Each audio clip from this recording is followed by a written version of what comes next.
तो कहानी की शुरुआत में हम एक लड़की एन को उसके कमरे में देखते हैं जो आंखें बंद करके दुआएं कर रही थी। वो काफी डरी भी हुई थी कि तभी अचानक उसकी मॉम दरवाजे पर दस्तक देती है, मगर एन दरवाजा नहीं खोलती, जिस वजह से उसकी मॉम को इतना गुस्सा आ जाता है कि वो दरवाजे पर अपना सर पटकने लगती है, जिससे ये बात तो साफ हो जाती है कि एन अपनी मॉम से ही डर रही थी। फिर इसके बाद सीन यहाँ से कुछ सालों आगे चला जाता है, जहाँ एन अब बड़ी हो गई है और वो एक सिस्टर बन गई है जिन्हें नन भी कहा जाता है। वो इस वक्त एक डॉक्टर के पास बैठी थी जो एन को बताती है कि तुम्हारी मॉम एक बहुत ही अच्छी औरत थी। जब तुम छोटी थी तो वो अक्सर मेरे पास आया करती थी। वो मेरी काफी देखभाल करती थी, जैसे मेरे बाल कंघी कर दिया करती थी। मगर फिर अचानक उनका बर्ताव काफी अजीब हो गया। वो ही गाना गाकर मुझे दुख देने लगी। मेरे साथ उनका सलूक ही बदल गया और ऐसा वो जानबूझ के नहीं करती थी, बल्कि उनके अंदर एक अजीब सी आवाज उन्हें ऐसा करने पर मजबूर करती थी,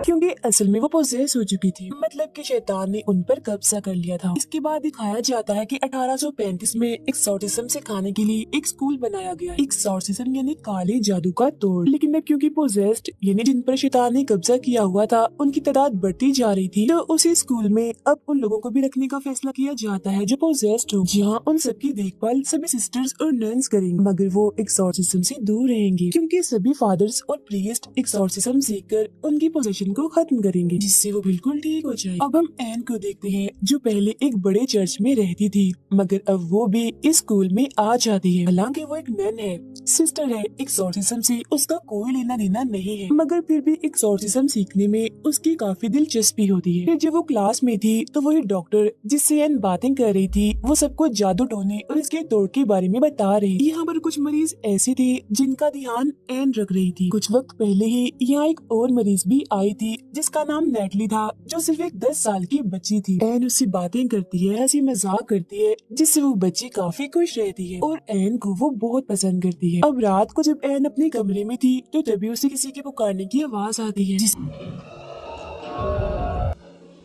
इसके साथ ही उसे कुछ आहट भी महसूस होती है। वो चेक करने बाहर जाती है, मगर वहाँ कोई भी नहीं था। फिर जब वो मरीजों वाले एरिया में घूम रही थी तो तभी उसे किसी बच्चे की रोने की आवाज आती है, वो भी कई बार, बहुत ज्यादा। उसे कुछ भी समझ नहीं आ रही थी कि आखिर ये आवाज आ कहाँ से रही। मगर फिर तभी अचानक उसके सामने नेटली आ जाती है, जिसे देख वो थोड़ी हैरान रह जाती है, ये सोचकर कि वो बाहर कैसे आ गई, क्योंकि सारे मरीजों को हमेशा ही उनके कमरों में बंद करके रखा जाता है और सिर्फ 2-3 नंसी अंदर जाती थी। मगर फिर वो उसे थोड़ी बहुत बात करके दोबारा कमरे के अंदर भेज देती है। वो फिर जब नीचे वाले हिस्से में आ रही थी तो उसे दोबारा से किसी के पुकारने की आवाज सुनाई देती है। तो वो यहाँ इस बारे में सोचने लगती है कि आखिर ये आवाजें मुझे सुनाई क्यों दे रही है, क्योंकि वो दरअसल इन आवाजों को थोड़ा बहुत पहचान चुकी।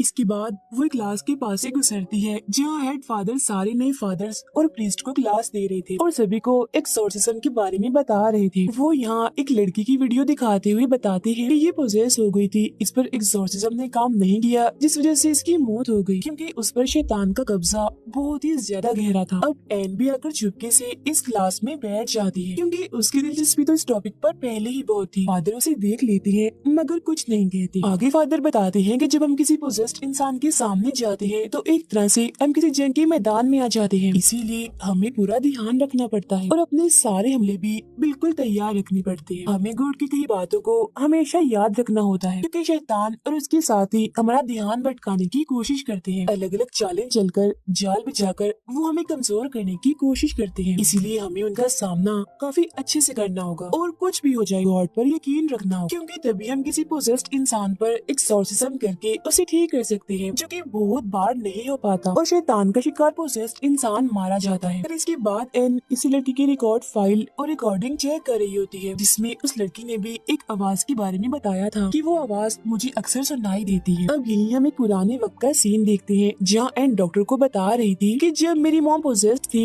तो उन्हें भी कोई आवाज सुनाई देती थी जो उनसे सिर्फ एक ही बात करती थी कि मैं तुम्हें नहीं बल्कि तुम्हारी बेटी एन को लेना चाहती हूँ, क्योंकि वो खास है, गॉड की तरफ से चुनी हुई सिपाही होती है जो हमारे खिलाफ लड़ेगी। अब लाइब्रेरी में एन और लोगों के रिकॉर्ड्स भी पढ़ना चाहती है, मगर वहाँ बैठी नैन उसे कहती है कि जो रिकॉर्ड फाइल तुमने देखी बाहर बस वही पड़ी है और इसके अलावा मैं तुम्हें कुछ नहीं दिखा सकती। अब हेड नैन एन को समझाती है कि आइंदा की बात तुम कभी भी प्रीस्ट और फादर की क्लास में नहीं जाओगी, समझ गई ना, क्योंकि वहाँ एक्सोर्सिज्म सिखाया जाता है जिसे तुम दूर ही रहो। जिस पर एन कहती है एक्सोर्सिज्म सिर्फ मर्द ही करते हैं, जबकि औरतें भी इसे कर सकती हैं, तो इसमें क्या बुराई है। जिस पर नैन साफ मना कर देती है कि जो भी है बहरहाल तुम नहीं जाओगी, जिस पर एन को उसकी बात माननी ही पड़ती है। यहाँ पर हेड फादर भी थे जिनकी क्लास में एन चली गई थी। वो बताते हैं कि एन सीखना चाहती है तो इसे सीखने दे। नैन बोलती है एक्सोर्सिज्म सीखकर ये खतरा ही मोल लेगी, जिससे मैं इसे बचाना चाहती हूँ क्योंकि मैं इसकी हिफाजत करना चाहती हूँ। इसके बाद एन एक बूढ़े मरीज की देखभाल कर रही होती है, मगर तभी अचानक वो उसकी मॉम वाला गाना गाने लगता है जो सुन वो परेशान हो गई थी। लेकिन तभी वो बूढ़ा आदमी उस पर हमला कर देता है और एन को पकड़ लेता है। वो उससे बचने की कोशिश कर ही रही थी कि तभी वो मरीज खुद ही बेहोश हो जाता है। अब इस बारे में नैन और हेड फादर अपने सीनियर प्रीस्ट से बात कर रहे थे, जिस पर वो प्रीस्ट कहते हैं कि सिर्फ एन की यहाँ मौजूदगी से ही वो पोजेशन दोबारा से शुरू हो गया है। जब भी तो बूढ़े आदमी को शैतान ने पोजेस्ट कर लिया, मतलब की बात काफी बड़ी है, खतरे वाली है। जिस पर नैन कहती है कि अगर ऐसा है तो हमें एन को दोबारा से बड़े चर्च भेज देना चाहिए जहाँ से वो आई है। जिस पर फौरन हेड फादर कहते हैं कि इसका कोई फायदा नहीं होगा, जगह बदलने से शैतान पीछा नहीं छोड़ते, तो मैं चाहता हूँ कि उसे यही रखकर एक्सोर्सिज्म सिखाना चाहिए। इस पर नैन कहती है कि नहीं, ऐसा नहीं हो सकता, सालों से चलते आ रहे रस्म और रिवाज के खिलाफ है। ये बात तय है कि कोई औरत एक्सोर्सिज्म नहीं कर सकती। फादर बोलते हैं कि हम उसे किसी का तोड़ करने के लिए नहीं सिखाएंगे, बस इतना उसे सिखा देंगे कि वो अपनी हिफाजत खुद कर ले, क्योंकि मुझे महसूस हुआ है कि उसका काफी करीबी ताल्लुक है। जिस पर फौरन नैन बोलती है कि इसमें कौन सी बड़ी बात है, गॉड से तो हम सबका ही करीबी ताल्लुक है। जिस पर फादर कहते हैं गॉड से नहीं, शैतान से, उसका शैतान से करीबी ताल्लुक है।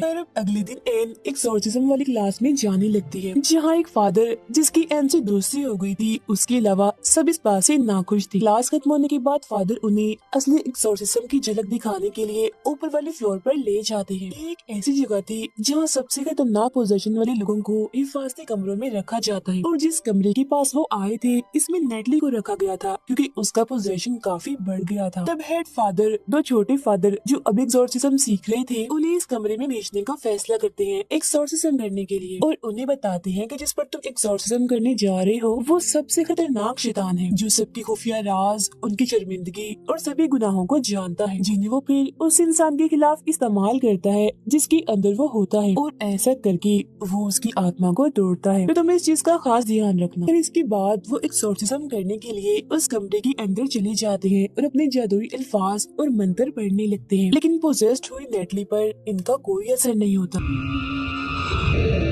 वो अब उल्टा इन्हें डराने लगती है और इन पर हमला कर देती है, जिसके बाद वो कूदकर सीधा जाकर छत से लग जाती है। अब इस कमरे की खिड़की के शीशे ऐसे थे जिनसे बाहर का कुछ भी नजर नहीं आता था, जबकि बाहर खड़े लोग अंदर देख सकते थे। एन बाहर खड़ी ये सब कुछ देख रही थी कि तभी नेटली खिड़की के पास आकर बाहर एन को देखने लगती है, जो जाहिर है इस वजह से मुमकिन हुआ क्योंकि इस वक्त वो शैतान के कब्जे में थी, और वो यहाँ एन को डराने लगती है। जैसे वो अपनी आंखों पर हाथ रख लेती है और उसके हाथों से कीड़े निकलने लगते हैं। फिर वो शैतान एन से कहता है तुम मुझे अपने अंदर आने दो, मतलब कि तुम मुझे खुद को पोसेस्ड करने दो। फिर वो फौरन ही फादर कमरे के अंदर आ जाते हैं क्योंकि बात अब बस से बाहर हो गई थी, मगर पोजेस्ड नेटली उन पर भी हमला कर देती है, जिसके बाद अब एन अंदर आती है और उससे बात करने लगती है। वो कहती है संभालो खुद को और जल्दी करो, होश में आओ। तब उसकी ये बात नेटली पर असर भी करती है कि वो फौरन ही होश में आने लगी थी, मगर तभी अचानक उसके अपने ही बाल उसके मुंह में जाने लगते हैं, लेकिन उन बालों को दोनों छोटे फादर्स पकड़ लेते हैं, जबकि हेड फादर फिर अपने मंत्र और जादुई अल्फाज पढ़ने लगते हैं, जिसके साथ ही नेटली फौरन होश में आ जाती है और वो उसके बाल बाहर निकालते हैं जिन्हें एक शैतानी हाथ में पकड़ा हुआ था क्योंकि शैतान उसके अंदर था। फिर अब कुछ वक्त के बाद दोनों छोटे फादर और एन आपस में बात कर रहे होते हैं क्योंकि तीनों की काफी अच्छी दोस्ती हो गई। उनमें से एक फादर कहता है कि एन का तरीका काम कर गया क्योंकि कहीं न कहीं नेटली उस पोजीशन में मौजूद थी जिसने तुम्हारी बात सुन ली और होश में आने की कोशिश की। ये कहकर वो उसे अपनी बहन के बारे में बताने लगता है कि मेरी बहन की शादी हुई थी, उसका बच्चा जब होने वाला था तो किसी वजह से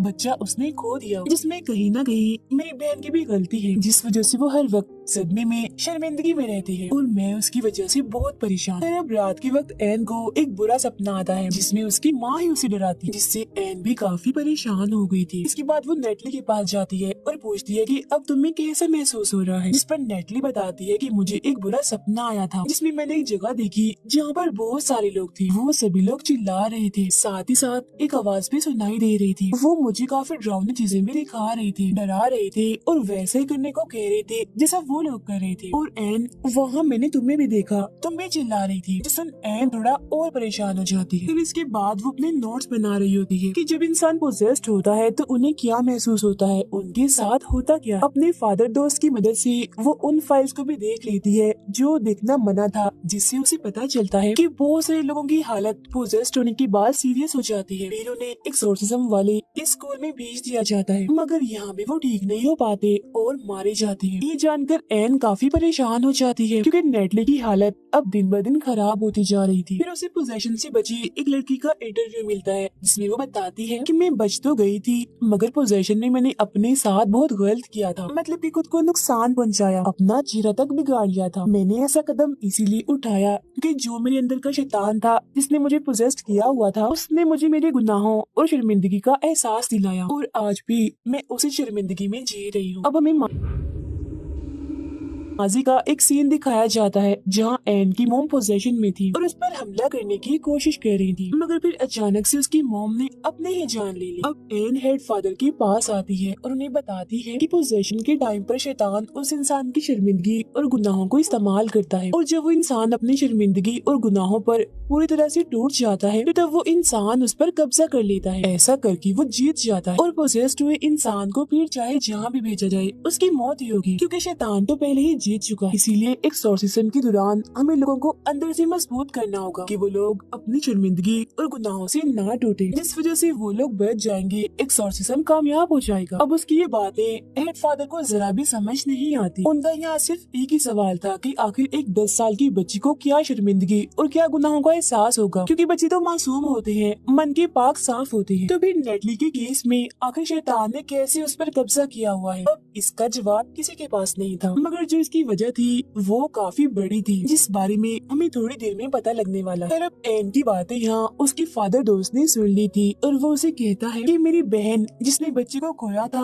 मैंने जिसके बारे में तुम्हें बताया था, वो भी अब पोजेस्ड हो चुकी है, तो तुम उसकी मदद कर दो ताकि उसकी जान छूट जाए। जिस पर वो मान भी जाती है और ये दोनों उस फादर के घर आ जाते हैं जहाँ एन उसकी बहन से बात करती है। उसका भाई यानी फादर एक्सोर्सिज्म शुरू करता है तो पता चलता है कि उसकी बहन को भी अपना बच्चा खोने की वजह से शर्मिंदगी और गुनाहों का एहसास था और वो काफी दुखी भी थी और इन्हीं सब चीजों का इस्तेमाल करके शैतान उसे परेशान कर रहा है। जब एन उसे संभालती है, कहती है तुम बिल्कुल ठीक हो और गॉड की नजर में भी तुम बिल्कुल पाक साफ हो, गलत नहीं हो और वो तुमसे अभी भी प्यार करती। ये बातें सुनकर उसकी बहन खुश हो जाती है, जिससे जाहिर है उनकी जीत हो रही थी। अब खुद को हारता हुआ देखकर शैतान चिढ़ जाता है और अब वो आसपास की चीजों से इन पर हमला करने लगता है, मगर अब तक उसकी बहन ने अपने बारे में गलत सोचना बंद कर दिया था, जिस वजह से वो बिल्कुल ठीक हो गई थी। जो देखकर वो तीनों ही काफी खुश हो जाते हैं क्योंकि ऐसा करके उन्होंने पहली जान तो बचा ली। तो इसके बाद एन और उसका फादर दोस्त बाहर बैठकर बातें कर रहे थे, जहाँ एन उसे अब अपने बारे में बताती है कि मेरी मोम की मौत के बाद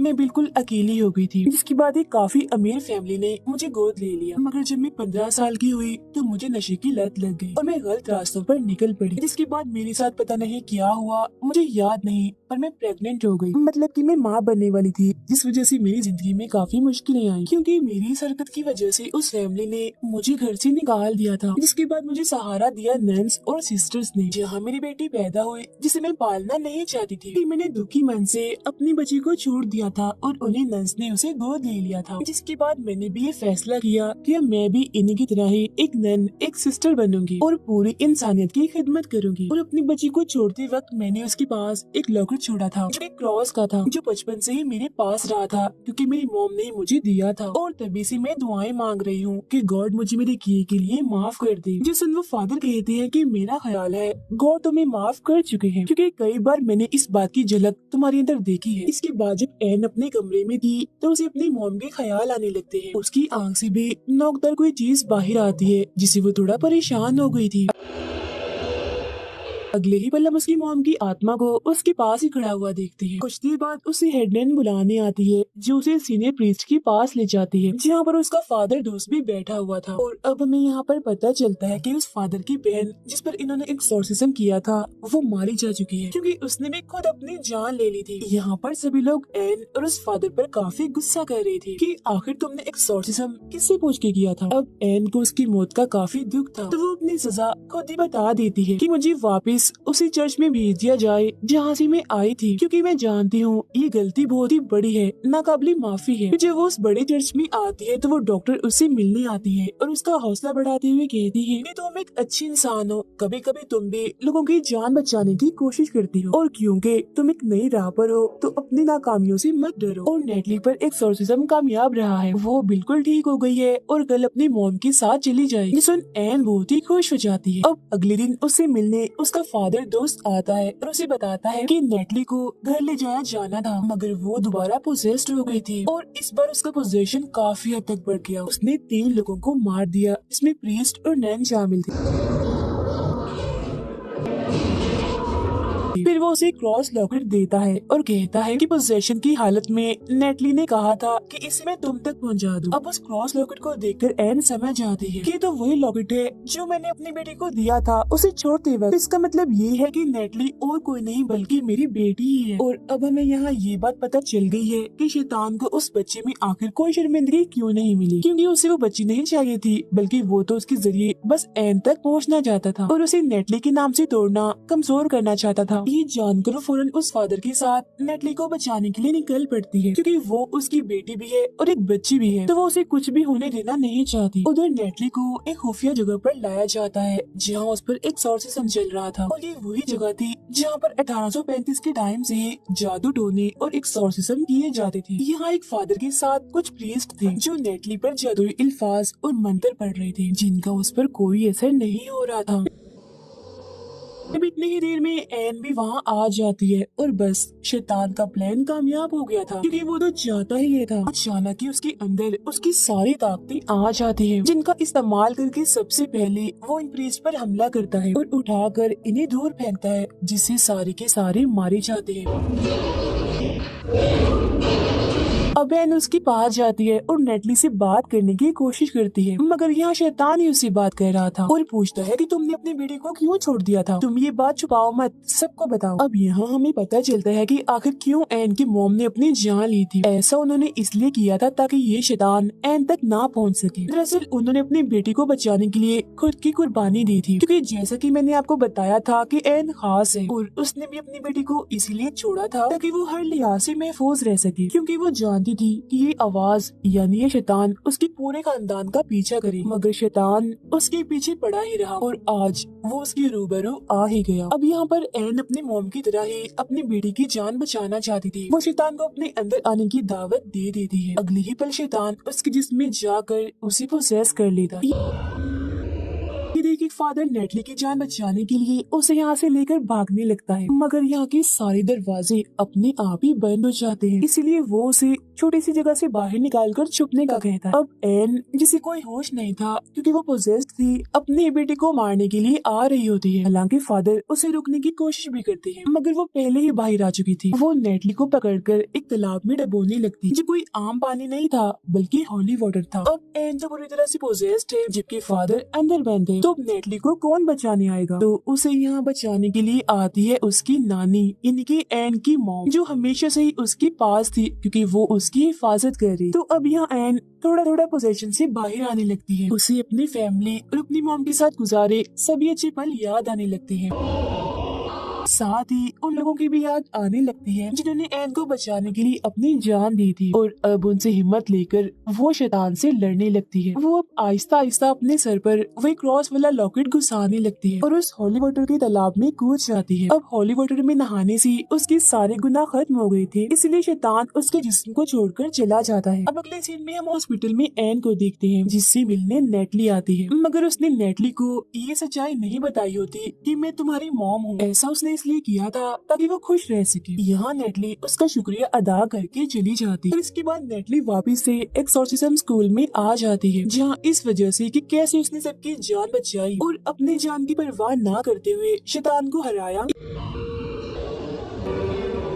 इससे सब लोग काफी खुश थे। फिर सीनियर प्रीस्ट उसे कहते हैं कि अब तुम भी एक्सोर्सिज्म सीखोगी, लोगों के काम आओगी और पहली बार ये रिकॉर्ड बनाओगी कि कोई औरत भी एक्सोर्सिस्ट है जो एक्सोर्सिज्म करके लोगों की जान बचाती है। जो सुन एन खुशी से झूम उठती है। इसके अलावा भी सभी लोग काफी खुश थे। हेड फादर भी उसका हौसला बढ़ाते हैं, कहते हैं कि मैं भी तुमसे बहुत खुश हूँ, हमेशा आगे बढ़ती रहो, कामयाब रहो। साथ ही वो उसे चेतावनी भी देते हैं कि अब तुम संभल कर रहना, क्योंकि अगर तुम शैतान को जान चुकी हो तो वो भी तुम्हें जान गया होगा और अगली बार वो चाल किसी और अंदाज में चलेगा। वो अभी भी तुम्हारा पीछा नहीं छोड़ेगा। उसकी ये बात सुनकर और इस पर अमल करने का कहकर वो फौरन यहाँ से निकल जाती है। मगर जब वो गाड़ी में थी तो वहाँ एक पोजेस्ड औरत को देखती है। इसके अलावा जो उसकी गाड़ी का ड्राइवर था अचानक से वो भी पोजेस्ड हो जाता है। असल में ये सब शैतान के साथी थे जिन्हें शैतान ने हेल ने जहन्नुम से भेजा था एन को रोकने के लिए। तब एन भी अपना क्रॉस उठाती है और उन्हें रोकने के लिए तैयार हो जाती है, जहाँ तभी अचानक वो सारे पोजेस्ड लोग उस पर हमला कर देते।